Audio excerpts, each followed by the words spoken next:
Hello friends, welcome back to my channel Gyan Sankalp. तो friends, आज हम हिस्ट्री का प्रैक्टिस सेट करने वाले हैं जिसमें मैं मोस्ट इम्पॉर्टेंट क्वेश्चंस कराने वाली हूँ। चलिए स्टार्ट करते हैं। पहला क्वेश्चन है, पाषाण युग में माइक्रोलिथ निम्नलिखित में से किस युग में सामान्यतः पाए गए थे? तो ठीक है, किस युग में पाए गए थे? तो ये पाए गए थे मध्य पाषाण युग में। Option number B is the right answer. ठीक है, नेक्स्ट चलते हैं। नेक्स्ट में है दूसरा क्वेश्चन।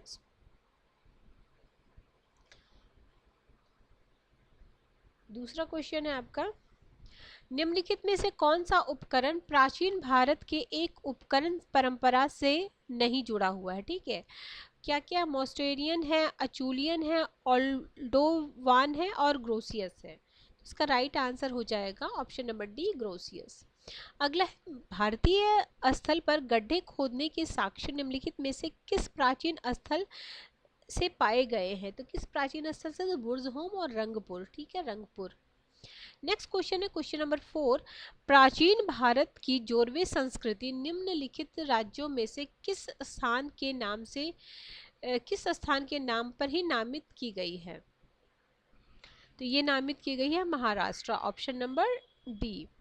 अगला है, हड़प्पा सभ्यता की पहली खगोलीय पर्यवेक्षणशाला निम्नलिखित में से किस प्राचीन भारतीय स्थल पर पाई गई है? किस प्राचीन भारतीय स्थल पे पाई गई है? तो option number D, Dholavira. Option number D.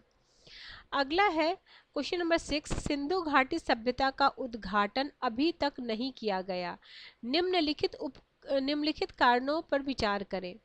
उनकी भाषा के बारे में कोई जानकारी नहीं, द्विभाषा लेखों की अनुपस्थिति। ठीक है, तीसरा वो इसमें प्रिंट नहीं किया, मतलब लगता है मिस प्रिंट हो गया। इसका राइट आंसर था 1 2 3। ठीक है, ये आपका प्रीवियस ईयर का क्वेश्चन है, आपका यूपी टीजीटी का। ठीक है, नेक्स्ट क्वेश्चन पे चलते हैं। अगला क्वेश्चन है, ऋग संहिता की 1/4 यानी 1/4 जो ऋचाएं हैं वो किस देवता या किसको समर्पित किए गए? तो वो इंद्र देवता को समर्पित है। ठीक है, नेक्स्ट क्वेश्चन आपका है, निम्नलिखित में कौन सा वैदिक लेख पहली बार पुनर्जन्म सिद्धांत को की प्रामाणिक व्याख्या करते हैं? तो इसकी प्रामाणिक व्याख्या करते हैं Shatapatha Brahmana. Option number C. अगला, निष्क निम्नलिखित में से किस काल के विनिमय के एक माध्यम के रूप में प्रयुक्त था? तो निष्क जो था वे वैदिक काल। Option number A. अगला, निम्नलिखित में से कौन सा कर्मकांडी वेद है? कौन इसमें से कर्मकांडी वेद है? तो यह यजुर्वेद, कर्मकांडी वेद। Option number B is the right answer.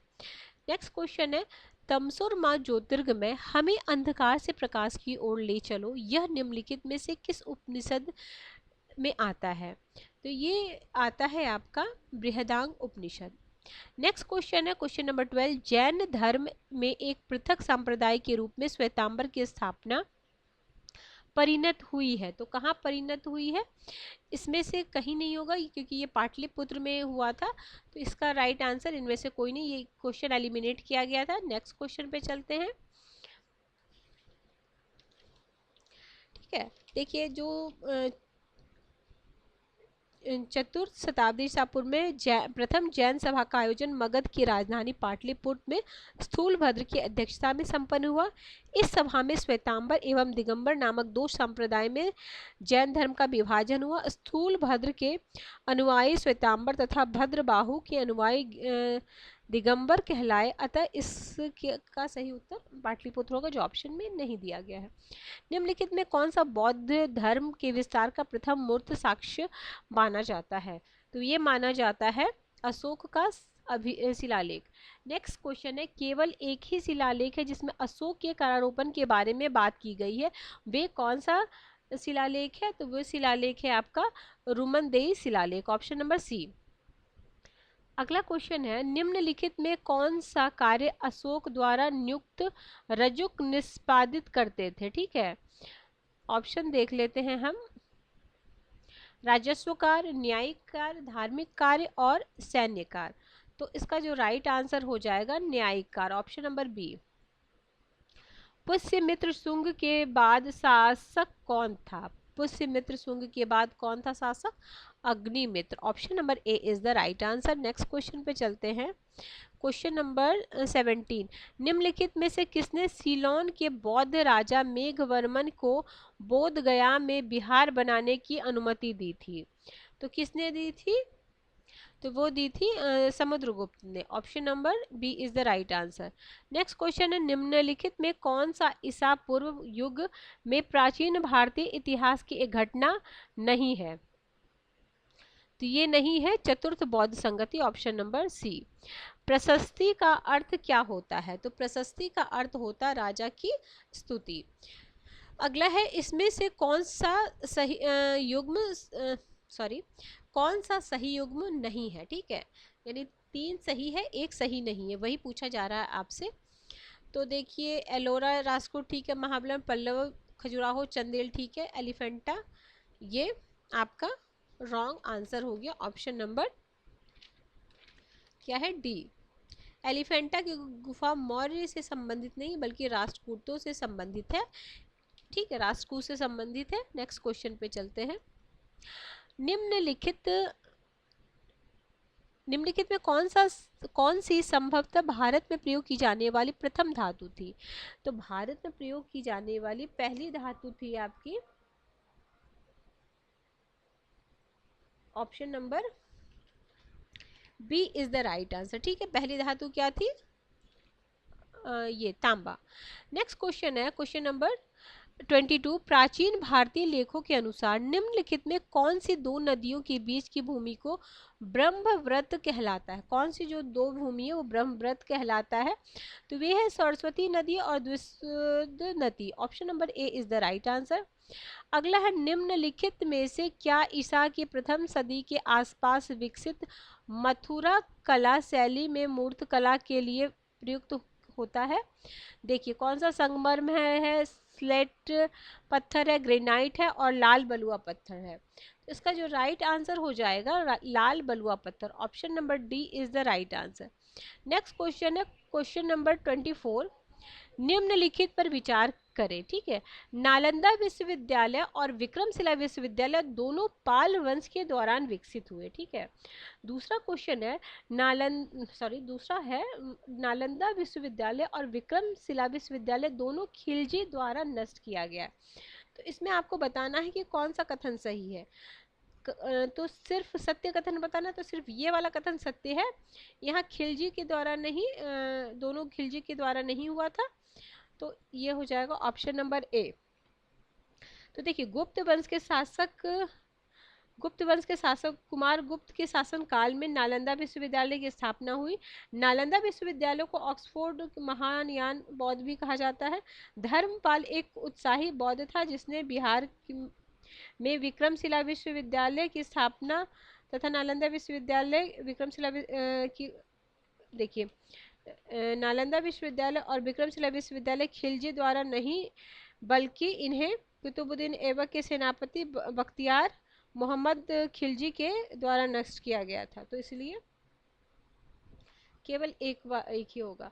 अगला है क्वेश्चन नंबर 25, ग्वालियर के निकट बाघ की गुफाएं निम्नलिखित में से किस युग की चित्रकला का प्रतिनिधित्व करती है? ठीक है, किस युग की कला का प्रतिनिधित्व करती है? तो वे करती है गुप्त वंश की। Option number B. अगला है, फिरोज शाह तुगलक के शासन काल में निम्नलिखित में से कौन सा कर युद्ध के दौरान प्राप्त लूट के माल का 1/5 था? तो वे कौन सा था 1/5? खम्स 1/5 था। नेक्स्ट चलते हैं क्वेश्चन नंबर 27 में क्या बोला जा रहा है? बोला जा रहा है, निम्नलिखित में से कौन सा वाक्य असत्य है? सिकंदर लोदी ने आगरा की स्थापना की। हरिहर प्रथम ने दक्षिण के विजयनगर राजवंश की स्थापना की। बलबन ने कुतुब मीनार का निर्माण पूर्ण करवाया। अगला उपर्युक्त में से सही सभी। इसका राइट आंसर हो जाएगा असत्य ना, बलबन ने कुतुब मीनार का, ये वाला नहीं होगा। Option number C. Next question है क्वेश्चन नंबर 28 है, निम्नलिखित में से दिल्ली सल्तनत के किस शासक ने स्वयं को सिकंदर ए सानी कहा था? तो अलाउद्दीन खिलजी। ऑप्शन नंबर 29 का हो जाएगा ऑप्शन नंबर सी। अच्छा ये वाला मैंने नहीं कराया, चलो 28 सॉरी। निम्नलिखित में कौन सा शासक मामलुक वंश का है? तो ये हो जाएगा बलवन, ऑप्शन नंबर 28 का option number C. Next question, question number 30। महान मुगल साम्राज्य के संस्थापक बाबर ने अपने वंश से थे, मतलब क्या जोड़े थे? तो इसका राइट आंसर हो जाएगा पिता से तैमूर, देखिए, और माता से चंगेज। तो पिता, पिता में त है ना, त से तैमूर याद रखिएगा, ठीक है, तो कंफ्यूजन नहीं होगा। और माता से चंगेज, ये ध्यान रखिए, एक याद रहेगा तो दूसरा तो ऑब्वियसली याद रहेगा। तो पिता में त है तो तैमूर। अगला है, निम्नलिखित में से किसे मुगल शासकों के काल के दौरान न्यायिक प्रणाली में सर्वोच्च पद पर नियुक्त किया गया था? तो किसे न्यायिक प्रणाली में सर्वोच्च पद पर नियुक्त किया गया था? तो काजी उल कजात। निम्नलिखित में से किस युद्ध में पहली बार तोप खाने का प्रयोग किया गया था? तो पानीपत के प्रथम युद्ध में तोप का प्रयोग किया गया था। नेक्स्ट क्वेश्चन है क्वेश्चन नंबर 33। बाबर की मृत्यु 26 दिसंबर 1530 में हुई थी। उसे आगरा के आराम बाग में दफनाया गया था। बाद में शेर शाह के शासनकाल के दौरान उसके शरीर को निम्नलिखित में से किस स्थान पर ले जाकर दफनाया गया था? तो बाद में उसे काबुल में जाकर दफनाया गया था, ऑप्शन नंबर सी। अगला है, निम्नलिखित में से कौन मुगल बादशाह अकबर सेकंड की ओर से पैरवी करने के लिए बादशाह के राजदूत के रूप में इंग्लैंड गए थे? कौन गए थे बादशाह के रूप में इंग्लैंड? तो ये गए थे Raja Ram Mohan Roy, option number B is the right answer. Next question है, अष्टप्रधान जो शिवाजी के मराठा साम्राज्य के प्रशासन में सहायता करते थे, उनके के संदर्भ में निम्न में से कौन केंद्रीय प्रशासन के प्रभारी थे? तो कौन केंद्रीय प्रभारी थे? तो मोरोन पंत त्रिवंबकम पिंगले। ये मैं आपको आज ही अपने शॉर्ट्स में डाल दूंगी, ये जितने भी 8 मंत्री हैं ना, कौन कौन थे वो मैं आपको डाल दूंगी, क्योंकि देखिए अभी इस बार ये 2016 का क्वेश्चन है, तो इसमें पूछा गया था, तो अलग अलग जो थे विभाग में उसके जो मंत्री थे उनके का नाम मैं आपको दे दूंगी। निम्नलिखित में से किसे दक्कन क्षेत्र में गोरिल्ला युद्ध की नीति का प्रणेता कहा जाता है? दक्षिण क्षेत्र में गोरिल्ला युद्ध के प्रणेता के रूप में तो ये कहा जाता है मलिक अंबर को, ऑप्शन नंबर सी। फतवा ए आलमगीरी के नाम से इस्लामिक कानूनों का पूर्ण रूप से वर्णन मध्यकालीन भारत के निम्नलिखित में से किस शासक की आज्ञा से लिपिबद्ध किया गया था? तो किस शासक की आज्ञा से लिपिबद्ध किया गया था? तो Aurangzeb, option number D is the right answer. Next question है 38। निम्नलिखित में से किसने महाभारत को फारसी में अनुवादित करवाया रज़्मनामा नाम दिया था? तो रज़्मनामा दिए थे नाम Akbar, option number A is the right answer. अगला है, मुगल वंश की निम्नलिखित में से किस इमारत की डिजाइन और वस्तु को उस्ताद ईसा संबंधित है?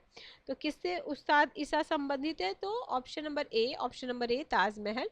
नेक्स्ट क्वेश्चन है क्वेश्चन नंबर 40 में क्या बोला जा रहा है? 40 क्वेश्चन बोला जा रहा है, निम्नलिखित में से किसने कश्मीर में शालीमार और निशात बाग की नींव डाली? ठीक है, तो किसने डाली थी? तो डाली थी जहांगीर ने, option number B is the right answer. Next question है, कौन से चिश्ती सूफी संत को चिराग दहली के लोकप्रिय नाम से भी जाना जाता है? चिराग दहली के नाम से, तो शेख नसीरुद्दीन महमूद।